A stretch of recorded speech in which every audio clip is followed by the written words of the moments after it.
Hi, everybody.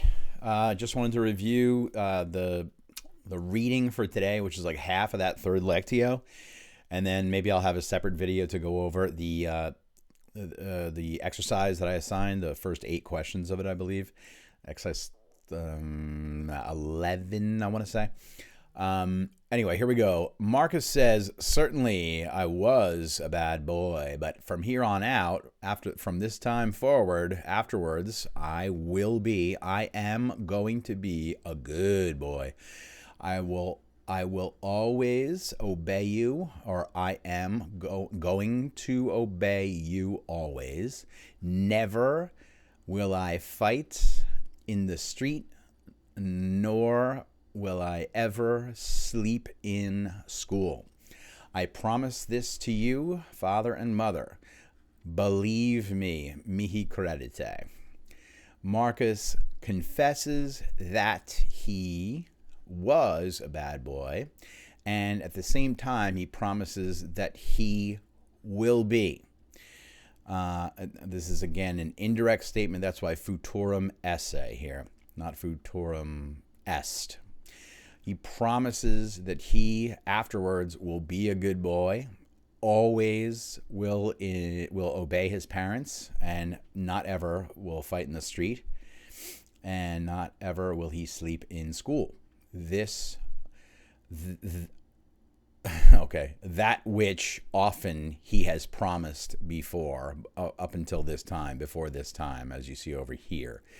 Julius then says, "First do what you have promised." Promisisti, again, perfect here. Fac, as it says, the imperative here. Fac and facite is like do, like a command. First do what you promised, then we will believe you. We will put our trust in you. Julius does not believe that Marcus will keep his promise or will do what he has promised.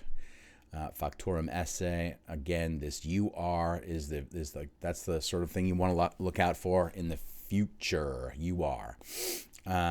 Moving on, and I'll just trust that you're like watching the margins carefully here. Marcus says, "I am going to do everything that I have promised, that I promised. Don't beat me. Already, or now, twice, I have been beaten, verberato sum, by the teacher." This is, again, perfect passive here. And then Julius says, "Therefore, the beatings of your teacher were not enough," says Julius.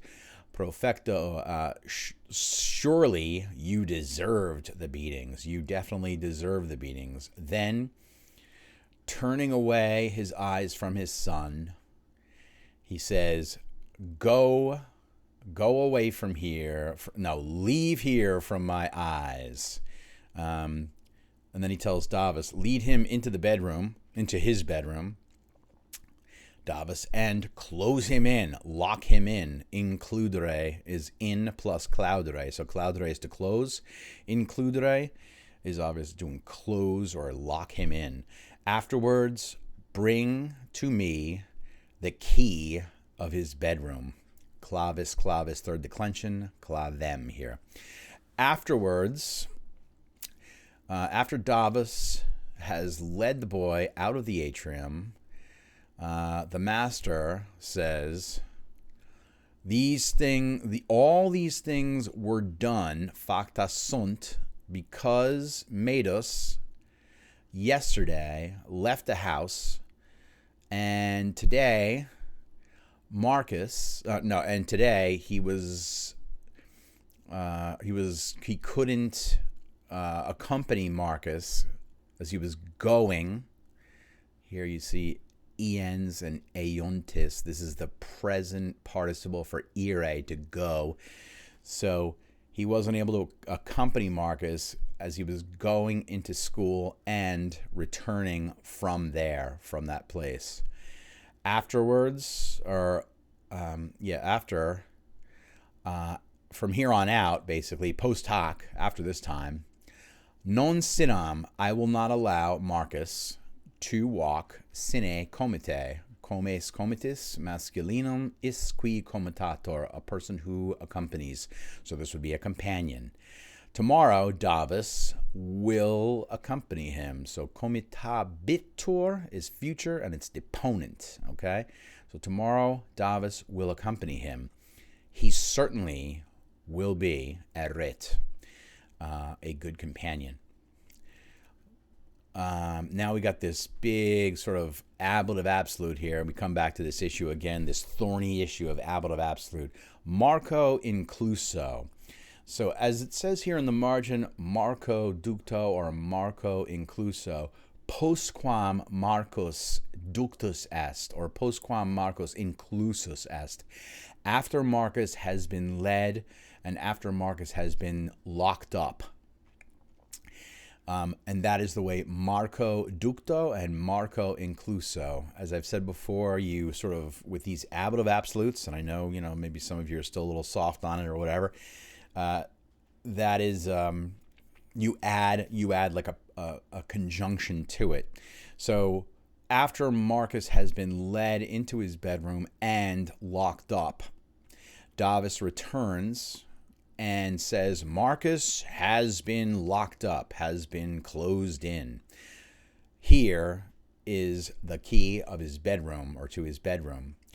Julius takes the key and he rises up and he gets up. Amelia, who thinks that he is going to Marcus, says, where are you going, Julius? Is is like it, but is second person singular. So where are you going, Julius? He says, are you going, and here comes this supine from the last chapter, are you going to beat Marcus? This is like, are you going verberare, to beat? So verberatum. Remember, this supine is like with verbs of motion or going or coming. Are you going to beat Marcus? Amelia thinks that Marcus is going to be beat. This verberatum ire is, and it gives you a little explanation of it down here. Mater putat patrem filium verberaturum esse.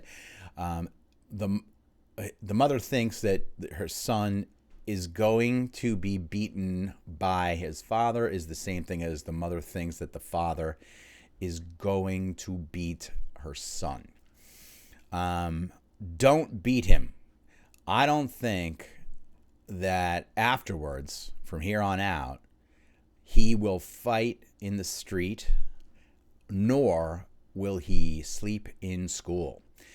Julius says, do you think now that boy, istum is like a hissing word, like illum, like that boy, but again, istum. Do you really think that boy has been changed? Or maybe the best way to say this is like has changed, but it's passive here, has been changed. I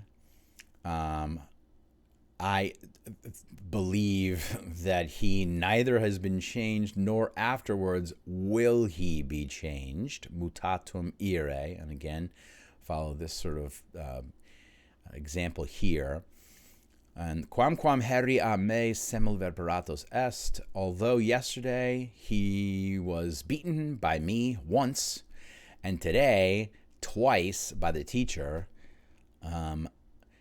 neither his father's beatings nor his teachers has made him better.